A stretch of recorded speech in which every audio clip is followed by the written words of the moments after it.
Yes. Boom. Reminisce. Man, we are here live every Tuesday. We got to go back and collect what we have forgotten. And on that note, we almost forgot. Well, I almost forgot that May marks 5 years of the Reminisce Show, man. So we're going to build on that, man, which is just incredible. Yo, time flies when you're having fun. And this is just giving me some more motivation to, keep going and let us know that, we're doing something that's meaningful. Because again, this doesn't feel like work. This is, I need this for my own mental health. Mm-hmm. Maybe it's a selfish thing. I don't know, but I'm with we you. gotta keep this going. And yeah. So some of these new ideas is coming up in the endeavors. It's been an incredible journey, man. But yeah, before we get into that, yeah, let's check in, man. My brother, how you feeling? I'm happy I'm here, yo. I'm happy I'm here. I really like how you said that, man, because I definitely use this show for grounding and clarity and just, yes, yeah, like carrying on tradition is so powerful. It's a hip hop thing that I honor, and I love just checking in with my brothers in my community, man. So, and my sisters whenever we have any of our guests. Yeah. But just, if it's just me and you, man, I love the Oh build. yeah, man. So I've Yeah. yeah, man, it's been like some, not the highest, no, some high highs and not the lowest lows, but some weird things this week. And but there is a rap show to talk about, and I got to check up with one of the big brothers, Talib Kweli. So that was cool. And yeah, there's more to talk about, Okay. definitely. But how you doing? Yeah. Build on that. Yeah, I'm feeling good, man. When the weather is behaving itself, I get a little bit more inspired. I know that summer's right around the corner. I'm excited for more concerts. Pipeline OVO Fest has returned. Mm. Whatever magic we have, man, calling on the ancestors. I gotta document you front row at the OVO Fest. You know what I mean? I Because got to beat it. Drake himself said himself that it's not a show unless my men is in the pit, and that's the boy. So hopefully, we continue the same energy, and I know many people in Toronto. Other than that, I'm definitely feeling good, motivated. I kind of discovered by accident that this month, May, I can't remember the exact day. I think it might have been like mid-May. We might have a month, so give us grace period. And time flies when you're having fun, but just kind of cool to reflect on that, right? Yeah. Promotional sponsorship and just to get other people on board. And in order to do that, we got to be able to tell the story correctly. So I was kind of, doing my thing. And I started realizing, I was like, yeah, we started this during the pandemic, during the height of COVID, where it was a lot of uncertainty. Like no one knew what was going to be happening. We were convinced that we may not go to another concert again. And that was a very real thought. And we're like,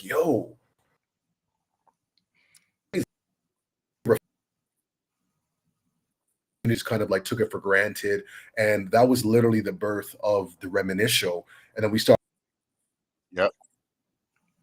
about, and also too, like during COVID, a lot of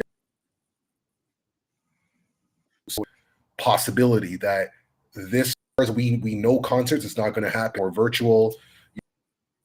They had like the versus battles, and then a lot of people are doing lives and just finding ways to stay connected. And that is literally how Reminisce came about and thing. And now we're back in the physical and continuing the same energy. But what's also most important is that me and you have been doing interviews and going to shows like before the Reminisce Show. You know what I mean? So Reminisce Show was that frequency.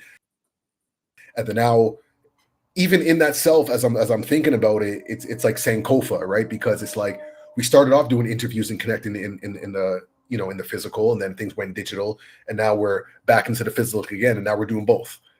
That is perfectly said. On this now, right? Yeah. But we're even more intentional this time, Absolutely. right?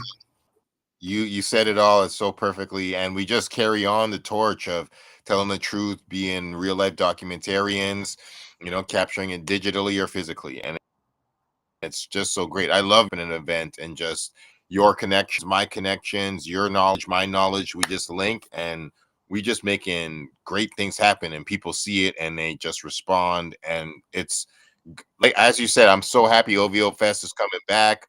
The classic picture, me, you, and Drake together is such a great moment, and yeah, man, I'm so happy for this 5 years with you. Man, it just barely even feels like that, and it just feels like a healthy check-in that I need to do in my life, yo. I love it, and I'm happy to see where it can go this year, because this year feels like a really good year on a variety of levels. Like we, man, the man, media, oh man. I mean, well, let's hip like hop we culture. can definitely build on predictions. Well, what are some of your predictions for OVO Fest? I know right off the top, my number one prediction, and I guaranteed is going to tell. That is 100% on one of Wow. the days. The synergy is too proper, because OVO Fest usually takes Vibes Cartel just makes sense. He Massive. has to. Like he owes Toronto that. Yeah, Yes, wow. man. Make it That's happen for the crazy. city, man. That's a beautiful thought. That's big. Yeah, and that would take it in a brand new direction that it's never been, really. So that's a big real thought. Yeah, I don't know. I mean, it's got to be strategic for sure, because we all know it's been a rough Yeah. year, and some people who might have been on a year and a half or 2 years ago might not have been on, or might not get the invite right now. Yeah, it's definitely a couple people who have been on it are not invited back. Yeah. Yeah, gotta say. Well, yeah, like Rick Ross, Future, ASAP Rocky, those guys all have performed on it in the past. They ain't gonna be on this one. Yeah. They ain't gonna be on this one. What about Man, I have one more. Yeah, no, I have one more, like hasn't already performed. I'm not sure. Maybe you can correct me if I'm wrong. And hopefully there isn't any kind of like conflict, or any thing going on. But I would also say another great prediction would be Chris Brown. okay. What do you think about that? That's interesting.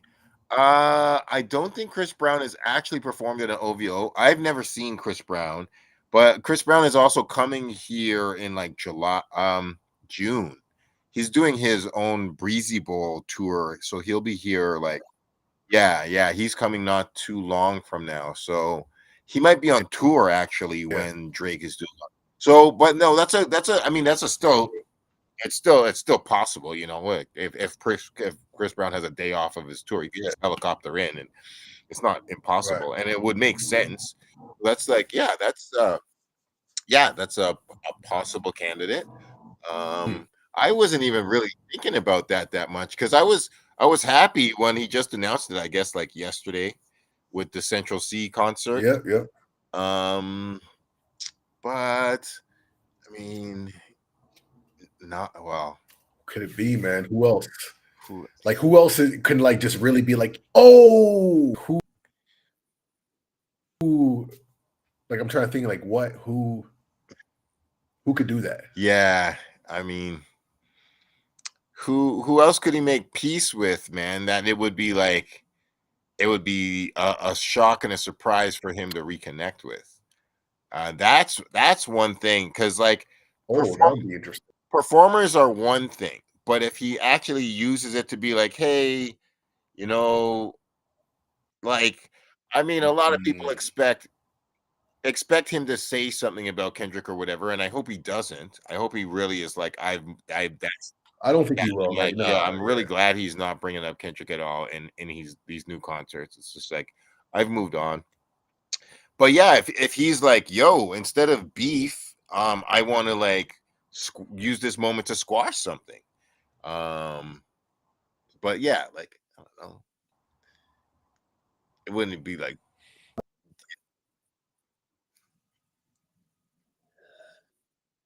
who out that. I mean, it would be kind of crazy if like Kendrick was the guest, but like that's not happening. yeah, that's not But happening. that would be Too soon. I thought it crossed my brain, but I'm like, that's not happening. no, What I'll first throw out is possibly no. Pharrell. Just Okay, throwing it out. okay, Possibly Pharrell. Like right. if he brought out Pharrell, like and be like, yo, I'm making peace with Pharrell, and I'm gonna have Pharrell like perform or do a couple joints or whatever. Like Pharrell would be one of those performers who has not been a guest at the OVO Fest, and it would be, that would be a big name. That would be I would think that's an interesting thing. It's just a random thought, but like, Yeah. Sidebar. Did you know that it's Pharrell's vocals who did the SWV tag, the SSWW to the V, that Sisters with Voices R&B group from the 90s. That's Pharrell. Did you know that? No. Oh shit. I just recently Yo, that's crazy, man. was like, yo, this guy. I know he had some production credits Yeah, on go ahead. but I know he was working with Teddy Riley back with the Rum Shaker days, and but like, yo, that's his voice. That's wild. That's his voice, man. Like he did like the before like our singers or artists had their like producer tag or whatever, like that's cemented in 90s R&B. I love SWV. Like I yeah, it's one of my favorite female groups of all time. Vocals incredible. But yeah, that's just Pharrell right there, man. So big up to Pharrell on that. That's just some wild history. But something would be really interesting with OVO Fest has not done before. Well, because he's kind of we with Drake, which was I think the all Canadian special. But it would be interesting to give more Canadian artists, like that maybe to do kind of like a version of that, because that was a beautiful image to kind of being like, yo, this is Canada, you know what I'm saying? This is us. Or to also include maybe some of the new generations, maybe some I mean, these aren't artists per se, man, but I don't know, maybe some notable streamers, like there's the big talks of like Streamer University, and I'm just trying to think of like ways that he can capitalize on youth culture and just kind of being a visionary, but something that will just get people to be like, oh my gosh, this is incredible. Yeah, no, he really could be that, and definitely he has the power to pull that together. So it just depends on what kind of statement he would want to make and who he would want to give some spotlight shine to. But yeah, right. I mean, also just with so many people like him coming post battle, it would be a good look for him to be like, hey man, like these are my Canadian compadres, and I'm proud of where I'm from, and I do have some friends and fam here, and I'm gonna give them some shine and love right now. Like like not like the pop out show, but it's like, hey man, you like it would be like what the pop out show did for LA, like OVO could do for here. And you did it before, right. But like, yeah, for sure, that was, you could do a mix of old and new, or you could just do like newer generation cats. And yeah, it would make perfect sense, and it would be like it would look, and it would make logical. Like this is a great time to bring back the OVO Fest. So yeah, like use things and reconnect things and resurrect things, and like, yeah, man, it's a great time. Yeah, man, like he could. There's just options, There's really options that he has. So, yeah, I'll be happy. We'll be there. We'll be there. No, let's go. I'm gonna be front row as fuck. Absolutely. Yeah, man. I just wonder if it's gonna be the moving on to like some or, of the shows. Yeah, okay, yeah. Oh, that's actually a good question. That's a good question. Mm-hmm. If it's going to be still on stage, or is it going to be at Scotiabank Arena? I think, you know what? If Vibes Cartel is coming, if that's a thing, like say, you know, if it does like a 2-day thing, Vibes Cartel or whatever, because he could do like Vibes Cartel on both days. Like he can come twice and people will still, you know, come out for that. Yo, I feel he can do the Rogers Center, man. You know, I think it's Yes, he possible. could. I think it's possible. Yeah. He could. Yo, man. Yeah, no, there's a lot of options. Well, not a lot of options, but there's a lot of potential. There's a lot of big potential. And yeah, it's a good 100 golden bullet to shoot off. Like, yes, it's perfect time to bring it back. Yeah. for the city, man. So speaking of For the city. for the city, for man, for the city, for the culture, for the people, man, Drizzy, we want to see that. Yo, that's a definitely do right and kill everything moment. Yes. Yeah, 2025 OVO Fest. So see you there. You've yeah, like you were, you know, privileged to you know, check out a few concerts. I know that there was the Far Side last Thursday, no? So why don't you build on that? Was the experience, man, the Coca-Cola Coliseum? It was cool. It was cool, yo. It was peace. I mean, one, I didn't know that venues are cashless. No, I rolled up there with money to buy a ticket, and they were like, "Yo, you can't even buy a ticket." I was like, "Oh shit, this is crazy." So, yeah, it was just like it was just all card business, you know, whatever. Like, obviously, I have a card, Yeah. but like, it was just like, just seeing what time it is in concert culture was interesting. I didn't see much of Far Side, unfortunately, because it was just I got there at like 8:05, and the concert time says concerts 8 o'clock. So I get there at 8:05, and Far Side is already coming off the stage. And like literally saw the last verse of the last song, and I was like, hey, this Wow. is like usually it's like the door opening time that is the start time, not like Right. the first act, not the first act before the time you post. What are you doing?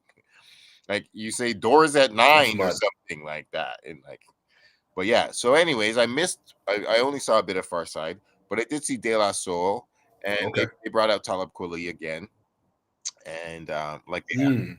so that was cool. And then I saw Cypress Hill, which Cypress was really dope. Like I'm more of a fan of the other two Funny. groups than Cypress. Even though I like Cypress and I've seen them many times, I respect them highly and whatever. Yes, Cypress and Redman helped me smoke weed, and but Cypress Cypress did a lot of songs off their first album, which was my favorite album of theirs, and they kind of remixed some of their most pop and poppy Mm. songs, like Rap Superstar and a couple of the really big songs. They're like, let's just like make this a little more underground and grimy, which I really Okay. appreciated. So I enjoyed Cypress Hill. I enjoyed Cypress Hill more than I like the last couple times I saw them, That's what's and up. they got a really they got a really tight show. Oh, I gotta mention this because this is another different, powerful, whew, because of the Mhm. Prophets of Rage connection. Cypress Hill's DJ this time was DJ Lord, which is Oh, Public Enemy's DJ. okay. And Interesting. yeah, DJ Lord is the replacement for, well, you know, the not replacement, but he's carrying on the mantle for Terminator X. Right. And DJ Lord is one of the craziest scratchers on the So he did planet, his thing. without Yeah. question. Without question. So they did this thing that was unbelievable. It was the DJ doing scratching, and Cypress Hill had a live drummer. It was uh Bobo, DJ Bobo is like their percussionist. So they had a live percussionist doing drums while DJ Lord is scratching, and they were just chibba, chibba, chibba, chibba, like drums and turntable, crazy crescendo explosion, so fast, wild, insane moment. It was like, it was jaw dropping, and it was a really creative show.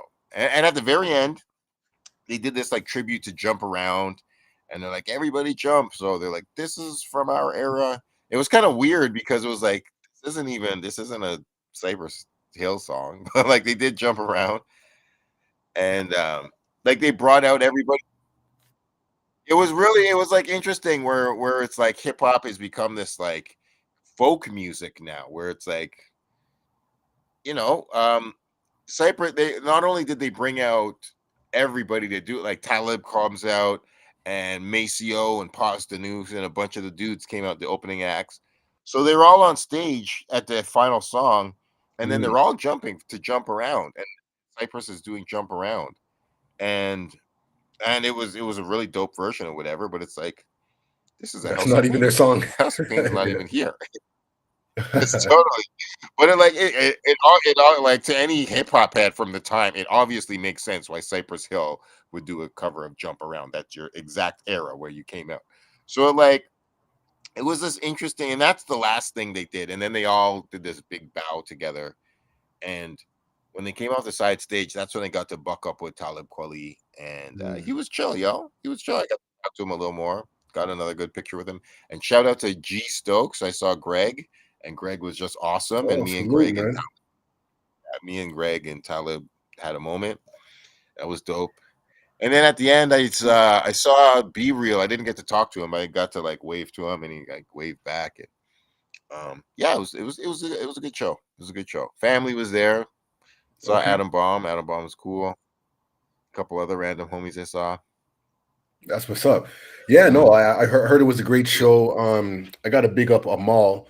You know, brother Amal, man, hit me up like, you know, he mentioned the show to me, and I was like, I didn't have any tickets and whatever. I'll just do my thing. And then he messaged me back like towards at the end of the show. He's like, yo, like I had extra tickets or whatever. I'm like, why didn't you say something, man? Like if that was a flex, man, I would have pulled up for sure. But you know, I wasn't like really stressed about that. So I told him like, yo, moving forward, anything that comes up, because we're out here, man. We want to be documenting everything. It's like, I don't care. Like as long as there's access, let's make it happen. So he was like, yo, I'll send you footage. And I'm like, yeah, that's cool, but like I'd rather be there. You know what I'm saying? Get my own footage and the commentary. I need Bender in the pit, broadcasting live from the pit. He's like, people dancing like, it was so, yeah.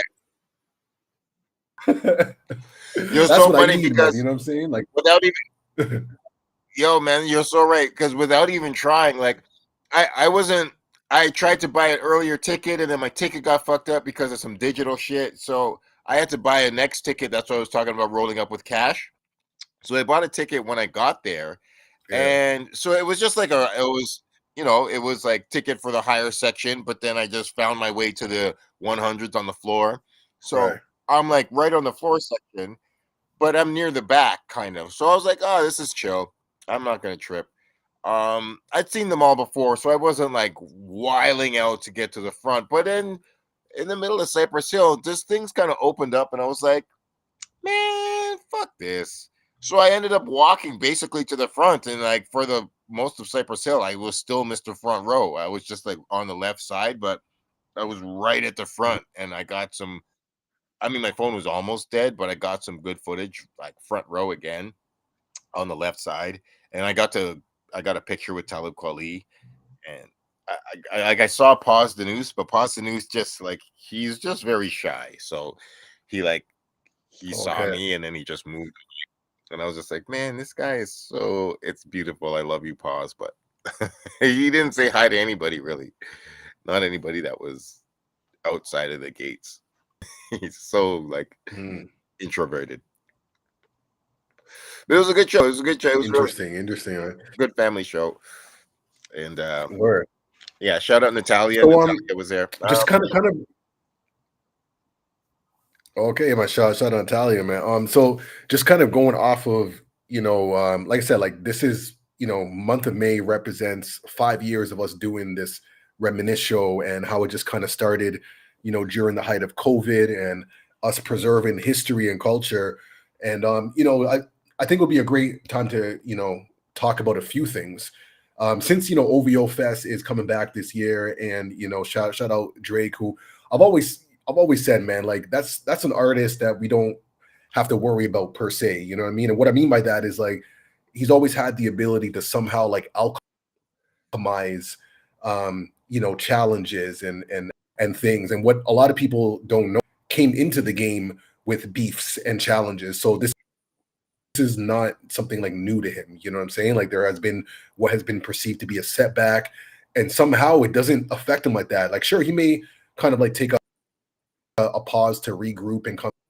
Like when he comes back, it's like where he left off and just continues. You know what I mean? And a lot of this, of what we're going to be seeing, represents that.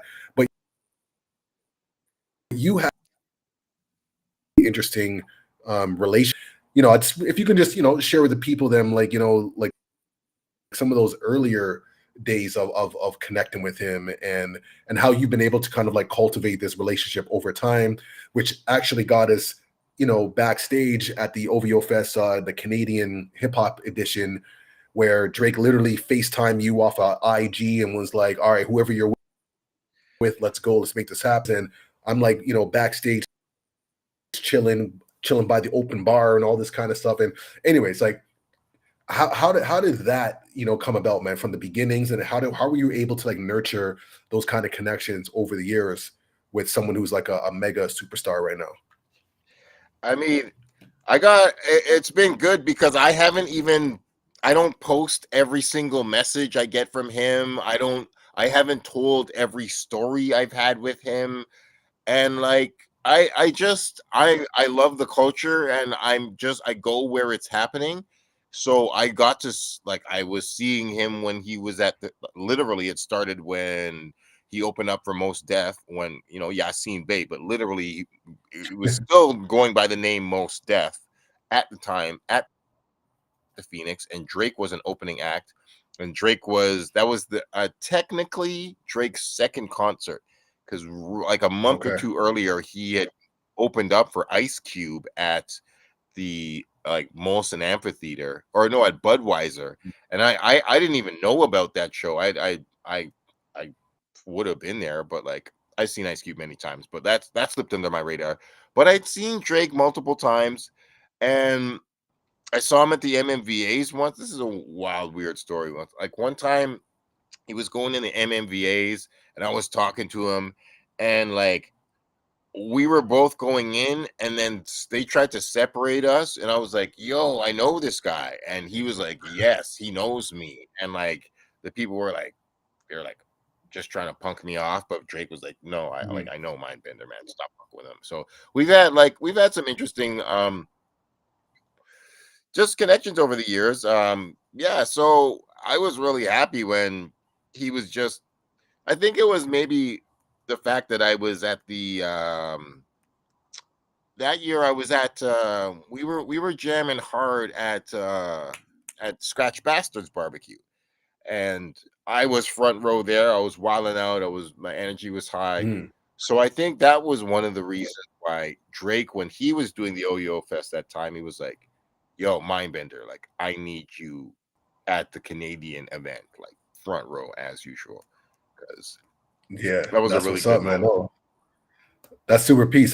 Do you remember that time when we got to OVO Fest and we were covering it for Hip Hop Canada, an article, and I remember that got posted on Twitter and yeah, like or X now, but back then, and then oh Drake, no, like, it's still called Twitter, man. Yeah, okay. Yeah, man. Yeah, that was year. It might have been year one. It might have been. It was either year one or year two. I think it might have been year actually, two. Actually, yeah.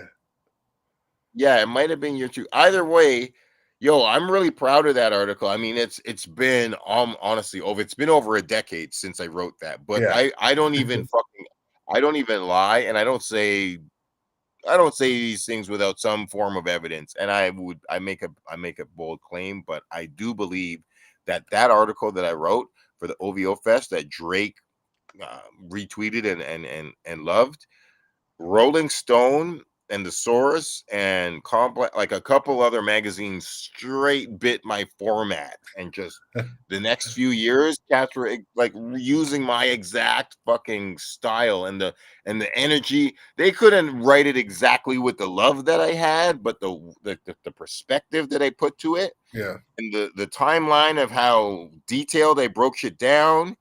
Those magazines, they were running with my shit for a couple years after that. I was like, real recognize real, motherfuckers, and you know that shit was real. Listen, man, we're gonna put it in the universe, man. That, you know what I mean? We're gonna bless you that other opportunity, man, to give that detail. And two versions, man, because you know, I'm someone who likes to read as well, and there's some people who enjoy reading, you know, the written accounts, you know, and the way how you write it's an experience, like you feel like you're there, you know. So we're going to have the written version as well as like the video commentary of us, you know, hanging out and just capturing that, man. So this summer, man, we are ready to show, improve, and to capture like the history and just the vibration of Toronto. And speaking of that, like the foundations, I want to you know, because again, this is like 5 years of Reminisce Show, and I want you to also go a little.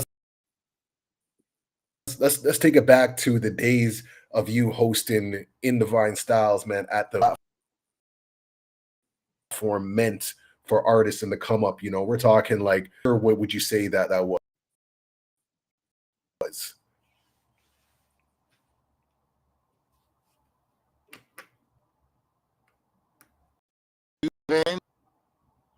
Around my whole thing,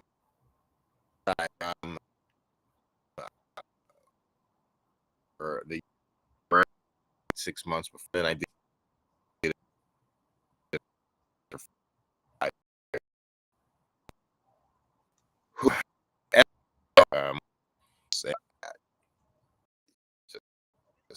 Zoe,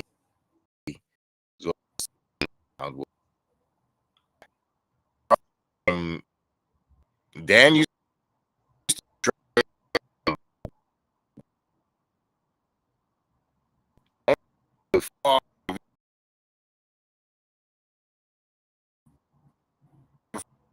videotape. So that's really time to reminisce on it. But like the video,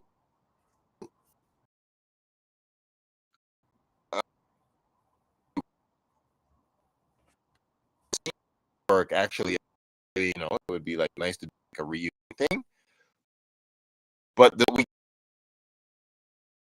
do it at actual now because it's just running last year, but it's right now whoever's running it has maybe I don't know, we'll see. So I'm it's either, you know, if we don't do it there, we'll just have to pick another location, but I you know, kind of, it would be nice to do it there probably, but you know, we'll see. But and yo, that's what's up. Yo, yeah, speaking, there's been man. there was just a few other things in the news. Yeah, there was I mean, one little thing I did want to talk about is Kid Cudi testifying in the Diddy trial, because one of the things that came out was pictures of his car, the damage that happened to the car. And I've seen it with my own eyes. So you know, they're talking, you know, the word on the street was like Puffy blew up Kid Cudi's car, and it was like, okay, well, what is the accuracy of that statement? So that was, to be fair, not to downplay the crime at all. It's a fucking crime for sure, but it was an exaggeration. That being said, what did happen is Puff Daddy did cut through the roof. There's a big like triangular hole, and it's like the roof, half of half of the roof is ripped open with a big triangle, like ripped through the Oh. roof of the car. And it was like it's like a BMW. It's like a fancy ass BMW or like it's like a Porsche or like I think it's a BMW or a Mercedes or something. So it's like a luxury car. But so they rip through the roof. There's like a triangle hole in the roof. And in the seat of the driver's seat, half of it is gone. It's just like got a big burn in it. So it's just got a big black spot. And then and then the driver's door is all fucked up and it's black. So technically, like the more accurate thing I think to say is Puffy cut through the roof and threw a Molotov cocktail inside the car, and the car like it didn't blow up the car, but like it lit fire to the inside of the car and burned up. Fire, right? Yeah. So it's like, that's still a fucked up ass crime. But like, yeah, the car didn't blow up. But yeah, he cut through the fucking roof though. Like, how do you cut through a roof? Like, that's crazy. So That's mad. Let me ask you this. Like people have been saying, I'm pretty sure. Like, okay, I saw this post where I guess Young Thug, if I'm not mistaken, was saying that Kid Cudi is what counts as like a to me it's like, you know, Kid Cudi, like he's involved in, you know, criminal activities. And from my interpretation, maybe I'm old school or whatnot, man, but snitch is like if we are all involved in criminal activities and then someone gets caught, like, you know, the rules to that, you know. But if you're just, you know, a regular civilian and you're not involved in anything, that's a whole different, like those same rules to everybody. It's a certain kind of way of living that accounts to those types of labels if a code is being violated.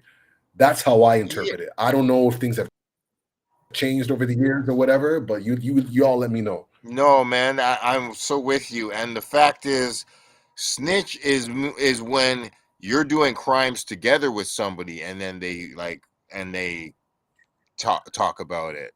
But like, yo, man.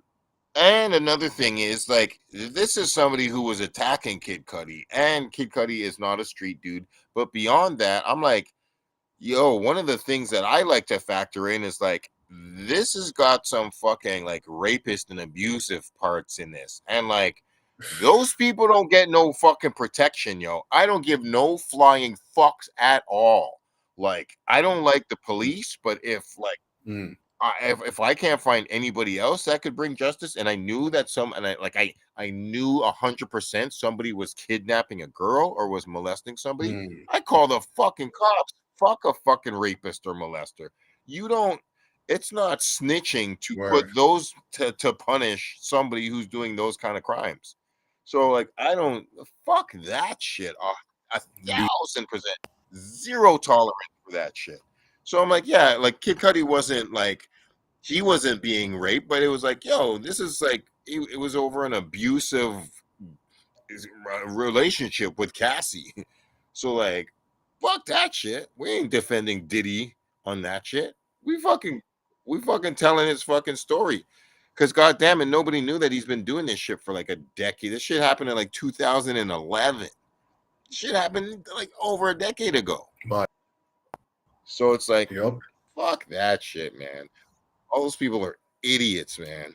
You know, I don't get that. But like, yo, no, you're absolutely right, man. Yeah, stupid. And you know, like more is definitely going to come out, and you know, things are just being unraveled, man. But as I mentioned before, man, you know, Farrakhan said it best. You know, when great men fall, men don't learn. You know what I'm saying? Like learn. This is you know a case we do for our communities as well. You know, we've gotten so far away. Like I Vic Mensa and 19 keys. You know, like black, the term like black excellence, you know, like black power to black excellence, where it highlights this like individual like culture as opposed to this like communal unison and the vibration together, and how like this Yeah. term black excellence was it's misguiding. It's not supposed to do, but it's not. It's really done in this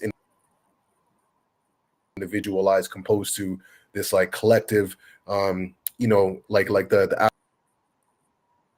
African or South African term Ubuntu, and because we each other Mhm. up, so Absolutely. Like, anything goes against that, man, we gotta heal. Yeah. no, you're absolutely right. It's got this kind of, it's got a bit of like, it's kind of like a modern version of the talented 10th. Like, you're better than those like ghetto Negro kind of 100%. things, but we're not gonna like even bring them up. But you're very special, and it's like not to take away from that, but and it's also some of the black excellence energy is kind of dressed up in like black power in like in white presentability, and it's like black Listen, beauty in like a black tuxedo and a white dress and all these like European all of that. standards of beauty. That's a Yeah. lot of, like, yo, man, When like, it well, nah, not like, not to take away from that, but like that's not the singular highest peak of our aspiration, not at all. And especially if it's not collective. Like if you're on some like black excellence on some Oprah shit, and it's just like there's only one of you, and right. and it's like, yo, man, we don't really need that. 100, man. It just goes back to, it's almost like under this framework, colonial ideologies, so it's just dressed up as a certain way, but it still produces results as like the vision. And like you said, like we're better than so on and so forth. So we got to get out of that mindset. It's played out. Let's look towards Africa to see what black power is supposed to look. A lot of examples and shifts that are happening. So we got to get back to this like collective consciousness, and it's not even about looking at what other people are doing, man. It's like, what can we do for ourselves? Like we're done with like the handouts and trying to fit into other people's boxes, and let's do our thing, man. As you know, that's our birthright. So, but all these interruptions and distractions, including some of these things that are happening in the media. Yes, it's important to look at, but it's also like a distraction from what needs to be taking place. So we always got to remember that, man. Look towards Africa if you need some. That's the truth. That's the truth. Actually, shout out, quick shout out to Papoose, because Papoose. Talk on it, man. I Talk mean, on it. for multiple reasons. I'll get a second reason in a bit, but the first reason is Papoose was the next rapper after like Ludacris, who went over. I don't remember exactly. Was he in New Guinea? I think you got his last two Papoose took,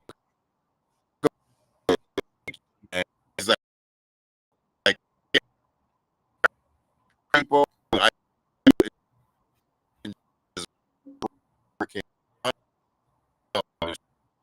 year, and it's like, and it was just it was just fucking, they're like, fuck America, like, let's go and like get that like 100% original Sankofa connection. And but yeah, so yeah, Papoose did that, and I was just happy for him because he was just like, I love it here, this is great, these people know my stuff, I love Africa, more of us should do this. And it was just like, oh, you're so right. So I need to see like 100 artists doing that. yeah. These like one-offs every couple years. Like, I know Little John did his thing. There's Ludacris, South Africa, and for me, like just I'm still impacted by my trip, visiting Africa, visiting four nations, Namibia, and I got to say them every time I mention Africa, man. Namibia, Zimbabwe, Botswana, and South Africa, and how much it has changed changed me. Like I can't. It's like being unplugged from the Matrix, and then looking at the Matrix, and then being the Matrix, and then you're just like, why am I really here? You know.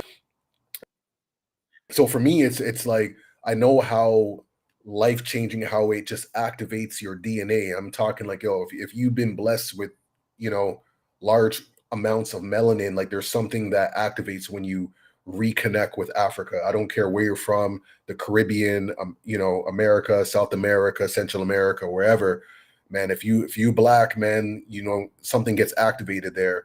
And like I said, I need to see 100 artists. I need to see all these celebrities with their money stacks being like, investing in Africa. Yo, I just bought some land. Hey, look, you see this gold necklace? I got this in Africa to get your gold. Forget getting it from whoever else. That's what I need to see. Okay. I'm not saying don't shine. Don't, you know what I mean? Because that's cultural. That's who we are. But let's like get it from the source. Forget the middleman. Let's just remove, go get it from the source. You know what I'm saying? Like that. I just want to see more of that. For real, you know, forget the Ferraris, like that. That's cool. But let's, you know what I mean? I want to see people like, yo, we just bought land, you know, in the Congo, or we just bought land in Kenya. Y'all got to check it out.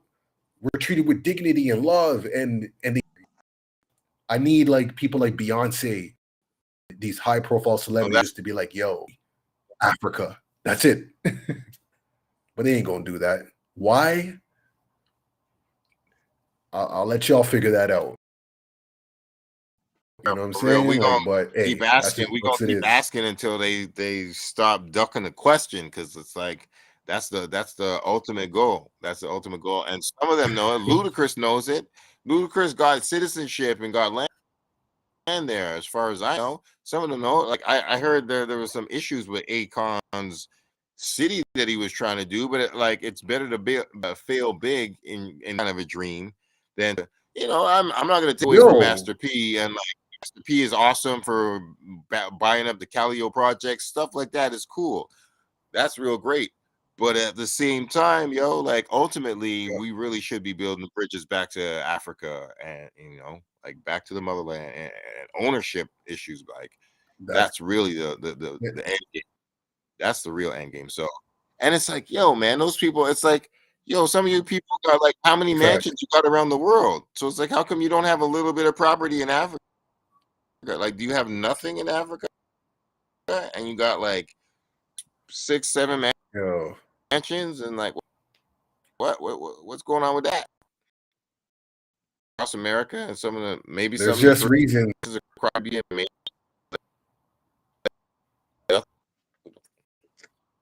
I don't know,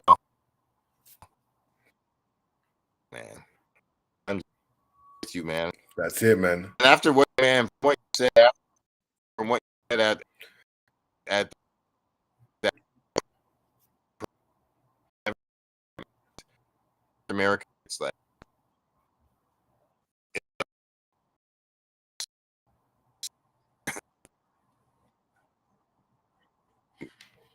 international. Oh,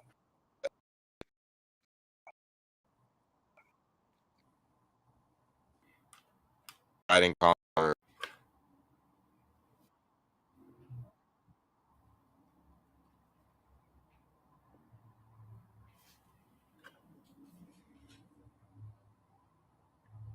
Oh, shoot, mic check 1 2.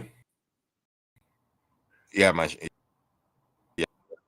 Oh, looks like we got some glitches. But yeah.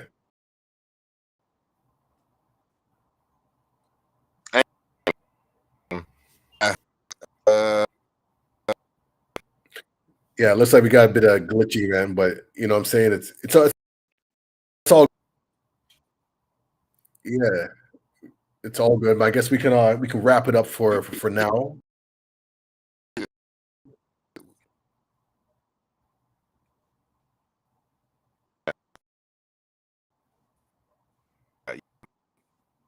Been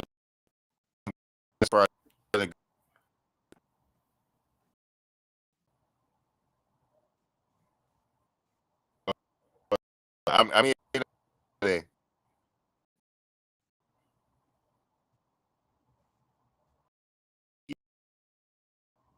I totally missed that. I'm not sure if we're all glitched. All good. You know what I'm saying? I guess we'll wrap it up for now, man. Peace to everyone who is, tapping in, all that good stuff.